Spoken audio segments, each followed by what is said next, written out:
இயேசு கிறிஸ்துவின் நாமத்தில் இந்த கிராமத்தில் இருக்கிற யாவரையும் ஏசப்பாவின் நாமத்தில் வாழ்த்துகிறோம். இந்த இடத்துல கூடியிருக்கிற உங்கள் யாவரையும் ஆண்டவர் தாமே ஆசீர்வதிப்பாராக.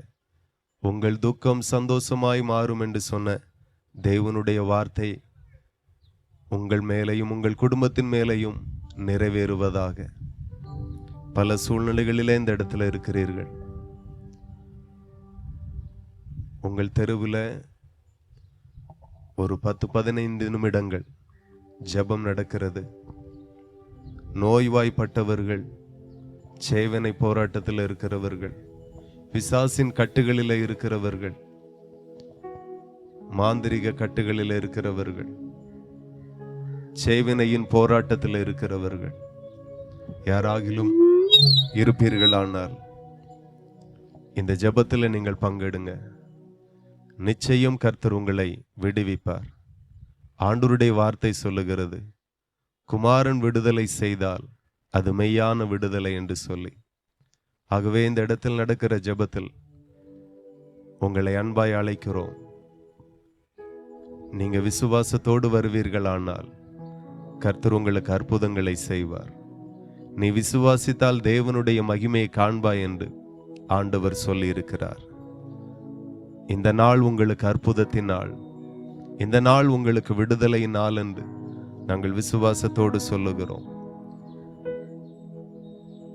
மாந்திரிக கட்டுகளை உடைக்க இயேசு வல்லவராயிருக்கிறார். இன்றைக்கு அவர் உங்களுக்கு அற்புதங்களை செய்வார்.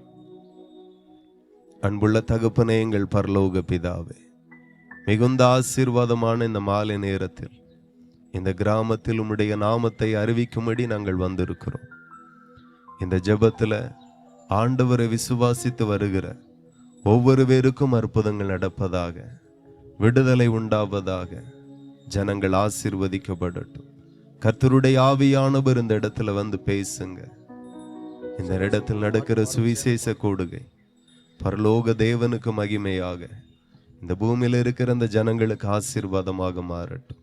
இயேசுவின் நாமத்தில் ஜெபிக்கிறோம், ஜெபங்களும் நல்ல பிதாவே. ஆமென், ஆமென்.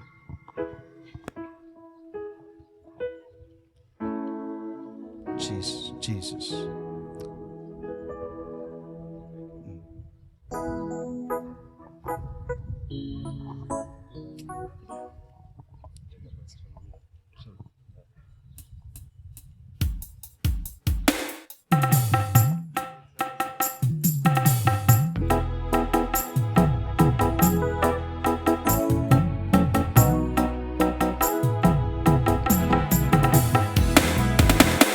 இயேசு அழைக்கிறார், இயேசு அழைக்கிறார். அவளை உன்னை தம் கரங்கள் நீட்டி இயேசு அழைக்கிறார். அவளை உன்னை தம் கரங்கள் நீட்டி இயேசு அழைக்கிறார். துன்ப நேரத்திலோ ஆறுதல் உனக்களிப்பார். எத்துன்ப நேரத்திலோ ஆறுதல் உனக்களிப்பார். என்றுணர்ந்து நீ இயேசுவை நோக்கினான் எல்லையில்லா இன்பம் பெற்றிடுவாய். என்றுணர்ந்து நீயும் இயேசுவை நோக்கினால் எல்லையில்லா இன்பம் பெற்றிடுவாய். இயேசு அழைக்கிறார், இயேசு அழைக்கிறார். அவளை உன்னை தம் கரங்கள் நீட்டி இயேசு அழைக்கிறார். அவளை உன்னை தம் கரங்கள் நீட்டி இயேசு அழைக்கிறார். கண்ணீரெல்லாம் துடைப்பார், கண்மணி போல் காப்பார். கண்ணீரெல்லாம் துடைப்பார்,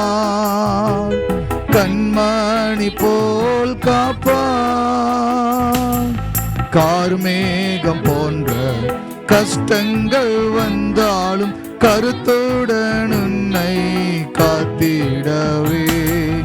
கார்மேகம் போன்ற கஷ்டங்கள் வந்தாலும் கருத்துடன் உன்னை காத்திடவே. இயேசு அழைக்கிறார், இயேசு அழைக்கிறார். அவளை உன்னை தம் கரங்கள் நீட்டி இயேசு அழைக்கிறார். அவளை உன்னை தம் கரங்கள் நீட்டி இயேசு அழைக்கிறார். சோர்வடையும் நேரத்தில் பலனுனக்களிப்பார். சோர்வடையும் நேரத்தில் பலனுனக்களிப்பார். அவருன் வெளிச்சம் ரட்சிப்புமானதால் தாமதமின்றி நீ வந்திடுவாய். அவருன் வெளிச்சம் ரட்சிப்புமானதால் தாமதமின்றி நீ வந்திடுவாய். இயேசு அழைக்கிறார், இயேசு அழைக்கிறார். அவளை உன்னை தம் கரங்கள் நீட்டி இயேசு அழைக்கிறார். அவளை உன்னை தம் கரங்கள் நீட்டி இயேசு அழைக்கிறார். சகல வியாதியையோ குணமாக்க வல்லவராம். சகல வியாதியையோ குணமாக்க வல்லவராம். யாராயிருந்தாலும் பேதங்கள் இன்றியே கிருபையாய் அன்பை அளித்திடவே. யாராயிருந்தாலும் பேதங்கள் இன்றியே கிருபையாய் அன்பை அளித்திடவே.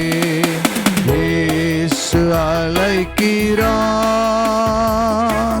இயேசு அழைக்கிறார்.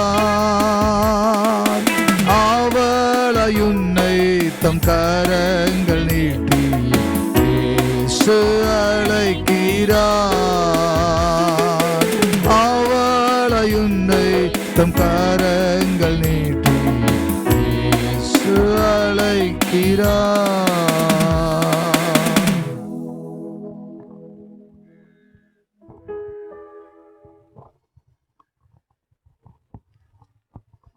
ஜீசஸ், ஹalleluya. மறுபடியும் ஏசப்பாவின் நாமத்தில் உங்களை வாழ்த்துகிறேன். மறுபடியும் உங்களுக்கு ஒரு அழைப்பை தருகிறேன். இந்த பகுதியில் வியாதியோடும் பிசாசின் போராட்டத்தில், பில்லி சுனிய கட்டுகளில், மாந்திரிக கட்டுகளில் யாராகிலும் இருப்பீர்களானால் இன்றைக்கு கர்த்தர் உங்களை விடுவிக்க வல்லவராயிருக்கிறார். இந்த ஜெபத்தில் நீங்கள் வீடுகளில் இருந்தோ அல்லது இந்த இடத்துல நடக்கிற இந்த பகுதியில் வந்தோ நீங்கள் விசுவாசத்தோடு கலந்து கொள்ளுங்கள்.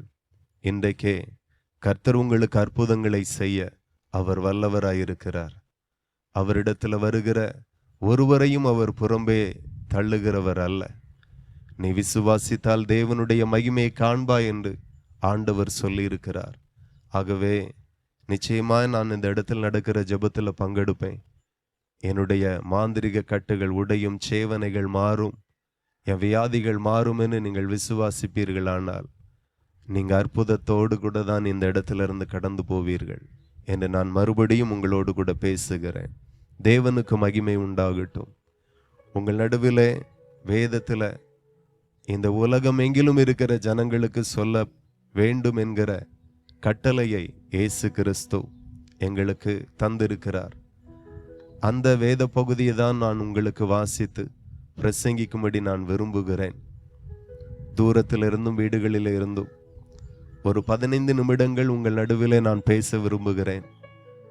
இந்த 15 நிமிடங்கள் பேசப்படுகிற வார்த்தையை நீங்க கூர்ந்து கவனித்தால் நிச்சயம் இந்த வார்த்தை உங்களுக்கு ஆசீர்வாதமாக இருக்கும். ஆகவே எத்தனையோ வார்த்தைகளுக்கு செவி கொடுக்கிறீர்கள். உங்கள் நடுவிலே நாங்கள் வந்து உங்களுக்கு சொல்லுகிற வேத வசனங்களை, வேதத்தில் இருந்து சில வார்த்தைகளை உங்களுக்கு நாங்கள் சொல்லும்போது நீங்க செவி கொடுப்பீர்களானால் உங்களுக்கு மிகுந்த ஆசீர்வாதமாய் இருக்கும். வேதத்தில் சொல்லப்பட்ட வார்த்தை மத்திய எழுதின சுவிசேஷம் 24:3 வசனத்திலிருந்து வாசிக்கும் போது, அருமையான இயேசு கிறிஸ்து 2000 ஆண்டுகளுக்கு முன்பு இந்த பூமியில மனுஷனாய் பிறந்தார். அவர் பிறந்ததற்கு பல காரணங்கள் உண்டு. சுருக்கமாய் ஒரு 3 காரியத்தை நான் சொல்லி என் வார்த்தையை முடிக்க விரும்புகிறேன். அதுல ஒன்றுதான், வானத்தையும் பூமியும் படைத்த சர்வ வல்லமை உள்ள தேவனாகிய கர்த்தர் பிதாவின் சித்தத்தை இந்த பூமியில இருக்கிற எல்லா ஜனங்களுக்கும் இயேசு கிறிஸ்து பிரசங்கிக்கும்படி வந்தார். அதே போல இயேசு கிறிஸ்து இந்த பூமியில இருக்கிற வியாதிஸ்தர்களை சுகமாக்கும்படி வந்தார். தம்முடைய சீசர்களையும் வியாதிகளை சுகமாக்கும்படி அவர்களை பழக்குவித்தார். இன்றைக்கும் சபைகளில அற்புதங்கள் அவருடைய நாமத்தினால இன்றைக்கும் நடந்து கொண்டிருக்கிறது. தீராத வியாதிகளை இயேசுவின் நாமத்தினால ஜெபிக்கும் போது மாறுகிறதை நாங்கள் பார்க்கிறோம். அப்படியே இயேசு கிறிஸ்து சுகம் கொடுக்கிறவராய், விடுவிக்கிறவராய், அற்புதங்களை செய்கிறவராய் இந்த பூமியில வந்தார்.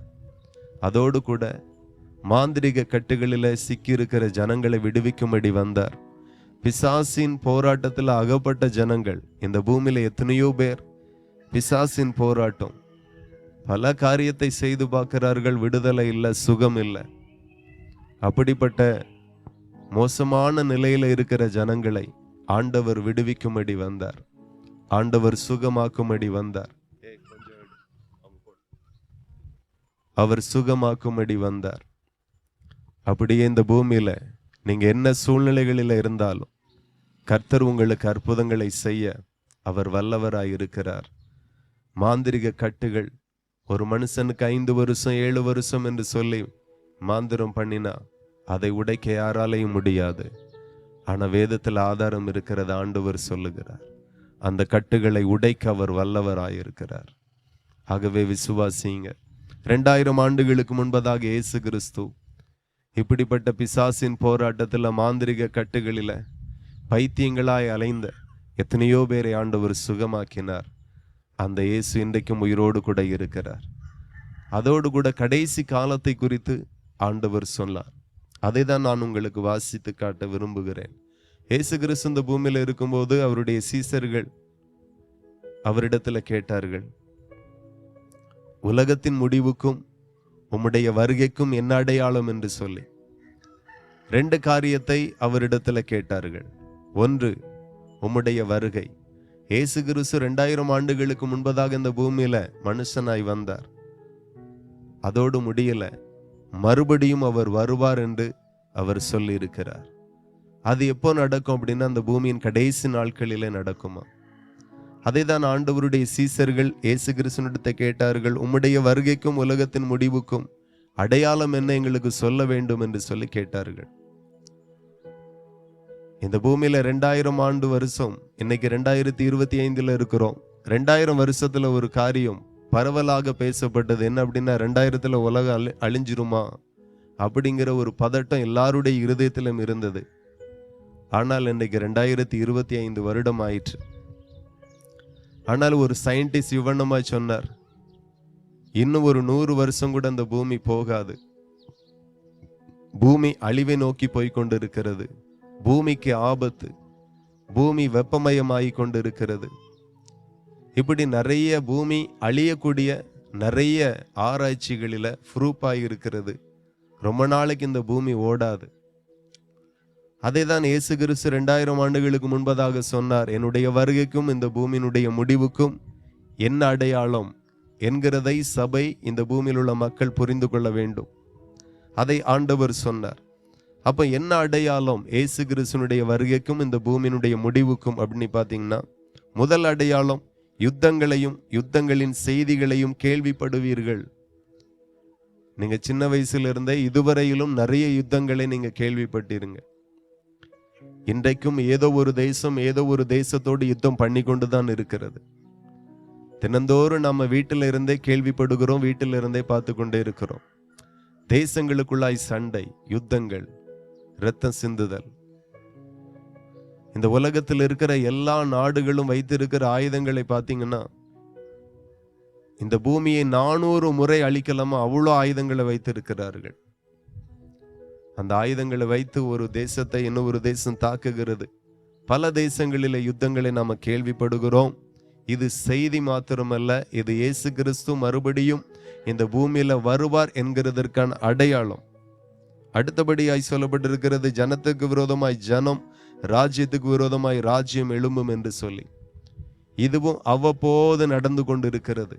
ஜனத்துக்கு விரோதமாய் உள்நாட்டு கலவரம், மத கலவரம், ஜாதி கலவரம், மாவேஷனுடைய தொந்தரவுகள், இப்படி நிறைய நடக்கிறது. ராஜ்யத்துக்கு விரோதமாய் ராஜ்யம் எழும்பும் என்று சொல்லப்பட்டு இருக்கிறது. எப்போ எந்த தேசம் அடிச்சுக்கும் என்றெல்லாம் சொல்ல முடியாது, அந்த அளவுக்கு இருக்கிறது. அதே போல பஞ்சங்கள் வரும் என்று சொல்லப்பட்டு இருக்கிறது. பல தேசத்தினுடைய பொருளாதார வீழ்ச்சி அடைந்த நிலையில காணப்படுகிறது. விலைவாசி எல்லாம் பயங்கரமாய் ஏறிக்கொண்டிருக்கிறது. விலைவாசி எல்லாம் பயங்கரமாய் கூடிக்கொண்டிருக்கிறது பல தேசங்களில். நம்ம தேசங்கள்லையும் 10 வருஷத்திற்குள்ளாக எவ்வளவோ விலைவாசி உயர்ந்துட்டு. இந்தியாவில் அவ்வளோ பாதிப்பு இல்லை. ஆனால் சோமாலியா என்கிற ஒரு தேசம் பஞ்சத்தினால சாப்பிட வழி இல்லாம எத்தனையோ பிள்ளைகள் நெஞ்சில் உள்ள ஈக்கெலும்பெல்லாம் தெரிகிற மாதிரி அவ்வளோ ஒல்லியா இருக்கும், காஞ்சி இருக்கும், ஒட்டி போய் இருக்கும், கன்னங்கள் ஒட்டி, கண் விழிகள் குழி விழுந்த நிலையில இன்றைக்கும் அந்த தேசத்தினுடைய ஒவ்வொரு பிள்ளைகளுடைய நிலைமை பரிதாபமாய் இருக்கிறது. பஞ்சங்கள் வரும். இந்த பஞ்சம் எதை காட்டுகிறது என்றால் இயேசு கிறிஸ்துவினுடைய வருகை காட்டுகிறது, பூமியினுடைய முடிவை காட்டுகிறது. பல தேசங்களில விலைவாசி அவ்வளோ உயர்ந்திருக்கிறது. எவ்வளவு உயர்ந்திருக்கிறது என்றா கிட்டத்தட்ட ஒரு சாதாரண நடுத்தர மக்களால நல்ல உணவு சாப்பிட முடியாத அளவுக்கு விலைவாசி உயர்ந்திருக்கிறது. இதே நீங்க இலங்கை தேசத்துல நீங்க பாத்தீங்கன்னா, சாதாரணமா நாம சாப்பிடுகிற ஃப்ரைட் ரைஸ் நாம 100 ரூபா 110 ரூபாய்க்கு வாங்கி சாப்பிடுறோம். ஆனா இலங்கை தேசத்துல அதே 500 ரூபாய்க்கு விற்கப்படுகிறது. சாதாரண மக்களால கூட தன்னுடைய குடும்பத்திற்கு, அப்போ ஒரு குடும்பத்துல 4 பேர் இருப்பாங்க, 5 பேர் இருப்பாங்க. ஒரு இரவு ஒரு ஃப்ரைட் ரைஸ் வாங்கி சாப்பிடணும் எல்லாரும் அப்படின்னா 2500 ரூபா. அப்போ ஒரு நடுத்தர மக்களால் எப்படி வாங்கி சாப்பிட முடியும்? ஒவ்வொரு பொருட்களும், அரிசி விலை அதிகம். குறைஞ்ச அரிசி தான் 180 ரூபாய்க்கு விற்கப்படுகிறது. ஓரளவு சுமாரான அரிசி 200 ரூபாய்க்கு மேல விற்கப்படுகிறது. எப்படி வாங்க முடியும்? இப்படி பல தேசங்கள் பஞ்சத்துக்குள்ளாய் கடந்து போய்கொண்டே இருக்கிறது. இயேசு கிறிஸ்துவினுடைய வருகைக்கு அடையாளம். அதே போல கொள்ளை நோய்கள் வரும் என்று ஆண்டவர் சொன்னார். பல இடங்களில பல தலைமுறைகளில நம்ம பார்க்கிறோம். இது கிட்டத்தட்ட 70-80 வருஷம் 100 வருஷத்துக்கு முன்னாடி கிட்டத்தட்ட கால்ரா நோய் பல கிராமங்கள் அழிஞ்சது, பல மாவட்டங்கள்ல அழிவு. இன்னும் சொல்ல போனா என்னுடைய தாயினுடைய அம்மா, அவங்களுடைய கூட பிறந்த 10 சகோதரர்கள் ஒரே நாள் மரித்தார்கள் அந்த கால்ரா வியாதியில. அந்த செய்தியை கேட்டு அந்த துயர சம்பவத்தை பார்த்து ஏக்கத்துல என்னுடைய பூட்டன் ஏக்கத்திலே மரித்து போனார். ஒரு காலகட்டத்தில் பயங்கரமான கொள்ளை நோய் வந்தது. இப்போ மறுபடியும் நாம கண்காண கொரோனா என்கிற கொள்ளை நோய் தேசத்தை அழித்தது. முதல்ல சீனால கேள்விப்பட்டோம், சீனால ஏதோ ஒரு மாவட்டத்தில் வந்துச்சு அப்படின்னு. சரி, அங்க வந்தது, நம்ம தேசத்துக்கு வராதுன்னு நினைச்சோம். அடுத்தல கொஞ்ச நாள்ல நம்ம தேசத்துல வந்தது. சரி, நம்ம தேசத்துல வந்தது, ஆனாலும் நம்ம மாநிலத்துக்கு வராதுன்னு நினைச்சோம். கடைசியில நம்ம மாநிலத்துக்கு வந்தது. நம்ம மாநிலத்துக்கு வந்தது, ஆனா நம்ம மாவட்டத்துக்கு வராதுன்னு நினைச்சோம். கடைசியில நம்ம வீட்டுக்குள்ளே வந்தது. நம்ம தெருவுல சிலர் மரித்தார்கள். பயங்கர கொள்ளை நோய். சீனாவினுடைய மக்கள் தொகையே குறைந்து போகிற அளவுக்கு ஏகப்பட்ட மரணங்கள். பல இடங்களிலே மக்கள் வரிசை கட்டி நிற்கிறத நம்ம பார்த்தோம். ஆனா சுடுகாட்டுல வரிசை கட்டி நிற்கக்கூடிய ஒரு சூழ்நிலை எங்கேயும் பார்த்ததே இல்லை. நம்ம தலைமுறைகள் பார்த்தது அவ்வளவு பயங்கரமான சம்பவங்கள். இதெல்லாம் எதற்கு அடையாளம் என்றால், இயேசு கிறிஸ்துவினுடைய வருகையும் இந்த பூமியினுடைய முடிவுக்கு அடையாளமாய் இருக்கிறது. அடுத்தபடியால் பூமி அதிர்ச்சிகள் பல இடங்களிலே நடக்கும் என்று ஆண்டவர் சொல்லுகிறார். பல இடங்களில் பூமி அதிர்ச்சி எல்லாம் இன்னைக்கு சர்வசாதாரணமா நடக்கிற ஒரு அன்றாட காட்சியா இருக்கிறது. சாதாரணமான செய்தி. ஒவ்வொரு வாரத்திலையும் பூமி அதிர்ச்சி. போன மாசம் கடைசியில் கூட இந்தியாவில் ஒரு சில பகுதியில் பூமி அதிர்ச்சி. பெரிய அளவுள்ள பாதிப்பு இல்லாவிட்டாலும் எச்சரிக்கை அடையத்தக்கதா இருந்தது, பதிவாய் இருந்தது. இந்த மாதிரியான பூமி அதிர்ச்சிகள். அடுத்தபடி அநேகருடைய அன்பு தணிந்து போகும். ஒரு காலத்துல கூட்டு குடும்பமா இருந்தோம், எவ்வளவு அன்பு, எல்லாம் சமாதானம், சந்தோஷம். இன்றைக்கு அப்படி இல்லை. அன்பு தணிந்து போயிற்று. குறிப்பிட்ட காலகட்டங்களில் தாய் தகப்பன் மேல அன்பு இல்லை பிள்ளைகளுக்கு, பிள்ளைகளுக்கும் தாய் தகப்பன் மேல அன்பு இல்லை, தாய் தகப்பனுக்கும் பிள்ளைகள் மேல அன்பு இல்லை. அன்பு இல்லாத உலகத்தை நாம பார்க்கிறோம். அடுத்தபடியால் ஆண்டவருடைய வார்த்தை சொல்லுகிறது, ராஜ்யத்தின் இந்த சுவிசேஷம் பூலோகம் எங்கும் உள்ள சகல ஜாதிகளுக்கும் சாட்சியாக பிரசங்கிக்கப்படும். நாங்க உங்க மத்தியில ஆண்டவருடைய வார்த்தையை, இந்த அடையாளங்களை சொல்லுகிறோம். இதெல்லாம் எல்லா ஜாதி ஜனங்களுக்கு பிரசங்கிக்கப்படுமா. இன்னைக்கு நாங்கள் உங்கள் நடுவில் வந்து பிரசங்கிக்கிறது நாங்களாக வரல. வானத்தையும் பூமியும் படைத்த சர்வ வல்லமை உள்ள தேவன் எங்களை அனுப்பினார். இது அவருடைய திட்டம். நிறைய இடங்கள்ல போகும்போது எதிர்ப்புகள், பிரச்சனைகள் வருகிறது. ஆனாலும் எங்கள் மேல் விழுந்த கடமை, இதை மக்களுக்கு சொல்ல வேண்டும் என்கிறது தேவனுடைய கட்டளை. எவ்வளவு எதிர்ப்புகள் எழும்பினாலும் ஒரு இடத்துல எதிர்த்தா இன்னொரு இடத்துல போய் சொல்லுவோம். அது தேவன் எங்களுக்கு கொடுத்த கட்டளையும் இயேசு கிறிஸ்துவினுடைய வருகைக்கு மிக முக்கியமான அடையாளமாய் இருக்கிறது. ஆகையினால சபை இதை செய்கிறது. இன்றைக்கு நீங்க வேதத்திலிருந்து ஒரு வசனத்தை பிரசங்கமாய் கேட்கிறீர்கள் என்றால், இயேசு கிறிஸ்து உங்களை நேசித்து உங்களோடு கூட பேசுகிறார். சரி, உலகம் அழிஞ்சிட்டு போட்டும், இயேசு வந்தா வந்துட்டு போட்டோம், எனக்கு என்ன பிரச்சனை அப்படிங்கிற மாதிரி நிறைய பேர் யோசிக்கலாம். அங்கதான் பிரச்சனையே இருக்கிறது. இயேசு கிறிஸ்து வரும்போது ஒரு காரியம் நடக்குமா? என்ன நடக்கும் அப்படின்னா, மரித்தவர்கள் உயிரோடு எழுந்திருப்பார்கள். அது எப்படிப்பட்ட மரணத்துல மரித்தவர்கள்? இந்த பூமியில நிறைய பேர் பல விதத்துல மரிக்கிறாங்க. நல்லா குடிச்சிட்டு வியாதிப்பட்டு மரிக்கிறவர்கள் உண்டு. நல்ல போதை, நல்லா குடிச்சிட்டு விபத்துல மரிக்கிறவர்கள் உண்டு. பாவம், வேசித்தனம், விபச்சாரம் பண்ணி வியாதிப்பட்டு மரிக்கிறவர்கள் இந்த பூமியில உண்டு. ஆனால் யார் மரித்தவர்கள், எப்படி மரித்தவர்கள் உயிரோடு எழும்புவார்கள் என்றால், கிறிஸ்துவுக்குள் மரித்தவர்கள் முதலாவது உயிர் தெழுவார்களாம். ஒரு மனுஷன் பரலோகத்துக்கு போகக்கூடிய வழியை ஆண்டவர் வேதத்துல சொல்லி இருக்கிறார். ஒரு மனுஷன் கிறிஸ்துவுக்குள்ளாய் மரிப்பானால், வேத வசனத்தின்படி வாழ்ந்து, பரிசுத்தமாய் வாழ்ந்து, தேவனுக்கு பயந்து, தேவ வசனங்களை கை கொண்டு, அன்பாய் நடந்து, தாழ்மையாய் நடந்து, உத்தமமாய் நடந்து அவன் வாழ்க்கையை முடிப்பானால், இயேசு கிறிஸ்து வரும்போது அவனுடைய கல்லறைகள் திறக்கப்பட்டு அவனை மறுரூபமாக்கி தன்னோடு கூட சேர்த்து கொள்ளுவார் என்று வேதம் சொல்லுகிறது.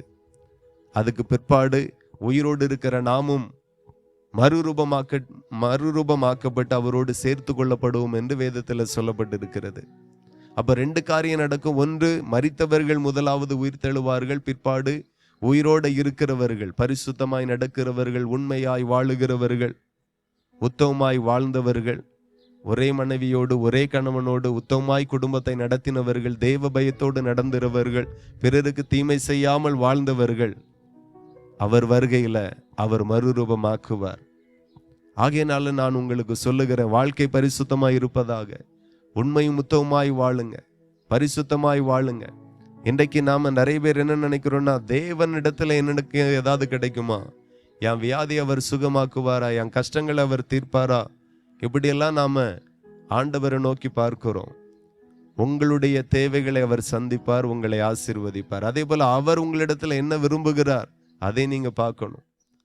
ஆகையினால கிறிஸ்துவனுடைய வருகையில மரித்தவர்கள் அவரோடு சேர்த்து கொள்ளப்பட்டு பரலோகத்துக்கு போவார்கள். உயிரோடு இருந்து பரிசுத்தமாய் வாழ்ந்து கொண்டு இருக்கிறவர்களும் மறுரூபமாக்கப்பட்டு பரலோகத்துக்கு சேர்த்து கொள்ளப்படுவார்கள். அதற்கு பிறகு பூமியில சமாதானம் இருக்காது. பயங்கர மோசமான நிலைக்கு பூமியில் உள்ள ஜனங்கள் தள்ளப்படுவார்கள். அந்த சப்ஜெக்ட் மிகவும் அதிகம். சபைக்கு போவீர்களானால் உங்களுக்கு தெரியும். ஆகையினால ஆண்டவர் சபையில ஒரு மனுஷனுடைய பாவத்தை மன்னிக்கிறார். எனக்கு வேதம் தெரியாது, பரிசுத்த வாழ்க்கை தெரியாது, உண்மை வாழ்க்கை தெரியாது அப்படின்னா சபையில அதுதான் போதிக்கப்படுகிறது. ஆகவே சபையில போதிக்கப்படுகிறது பரிசுத்த வாழ்வை குறித்து. அருமையான இயேசு கிறிஸ்து உங்களுடைய பாவத்தை மன்னிக்கிறார். ஒரு மனுஷனுடைய பாவம் எவ்வளவு கொடூரமாய் இருந்தாலும் அந்த மனுஷனுடைய பாவத்தை இயேசு மன்னிக்க வல்லவராய் இருக்கிறார். சபையில ஞான ஸ்நானம் என்று சொல்லி கொடுக்கப்படுகிறது. அது மது மாற்றத்திற்கானது அல்ல. ஒரு மனுஷன் செய்த பாவத்தை எல்லாம் அவருடைய நாமத்தினாலே கழுவி புது மனுஷனாய் வாழக்கூடிய ஒரு பாவ மன்னிப்பு தான் ஞான ஸ்நானம். அதுக்கு பிறகு அந்த மனுஷன் பரிசுத்தமாய் வாழுவானால் பரலோகத்துக்கு போவார். அதோடு கூட அந்த மனுஷனுக்கு பரிசுத்த ஆவியின் அபிஷேகத்தை பரலோகத்தின் தேவன் சபையில கொடுக்கிறார். இன்னைக்கு பல இடங்களில பார்க்கிறோம், மனுஷனுக்குள்ளாக தேவனுடைய அருள் வந்து அந்த மனுஷன் ஆடுகிறதையும், குறி சொல்லுகிறது, தீர்க்க தரிசனம் சொல்லுகிறது எல்லாம் பார்க்கிறோம். யாரோ ஒரு மனுஷனுக்கு அந்த பாக்கியம் இருக்கிறது, எல்லாருக்கும் இல்லை. ஆனா சபையில வரக்கூடியவர்களுக்கும் ஆண்டவரை விசுவாசிக்கிற எல்லாருக்கும் அவர் தன்னுடைய ஆவியை கொடுக்கிறார். அப்போ பரலோகத்துக்கு போகணும்னா பாவத்திலிருந்து மனம் திரும்பணும், ஞான ஸ்நானம் என்கிற பாவ மன்னிப்பை பெறணும், பரிசுத்த ஆவியின் அபிஷேகம் தேவனுடைய ஆவியை பெறணும். பெற்றால் இயேசு கிறிஸ்து வரும்போது நீங்கள் மறுரூபமாகி அவரோடு கூட சேர்த்து கொள்ளப்படுவீர்கள். இந்த நல்ல செய்தி தான் நான் உங்களுக்கு சொல்லி இருக்கிறேன். நிச்சயமா இவ்வளவு நேரம் பொறுமையோடு சந்தோஷத்தோடு இந்த வார்த்தைகளை கேட்ட உங்கள் யாவரையும் அபரிதமாய் தேவன் ஆசீர்வதிப்பாராக. தொடர்ந்து வீடுகளில் இருக்கிற பிள்ளைகள் ஒருவேளை வியாதியோடும் பலகீனத்தோடும் மாந்திரிக கட்டுகளோடும் இந்த இடத்துல இருப்பீர்கள். ஆனால் இந்த ஜெபத்தின் நிறைவு பகுதியில நாம நிற்கிறோம். நீங்க இந்த ஜெபம் நடக்கிற இந்த பகுதிக்கு வாங்க. இயேசுவின் நாமத்தினால உங்களுக்காக ஜெபிக்கப்படும். நிச்சயம் கர்த்தர் உங்களுக்கு அற்புதங்களை செய்வார். தேவன் உங்களை நேசிக்கிறார். அவர் உங்களை நிச்சயம் விடுவிப்பார். கர்த்தர் உங்களை ஆசீர்வதிப்பாராக.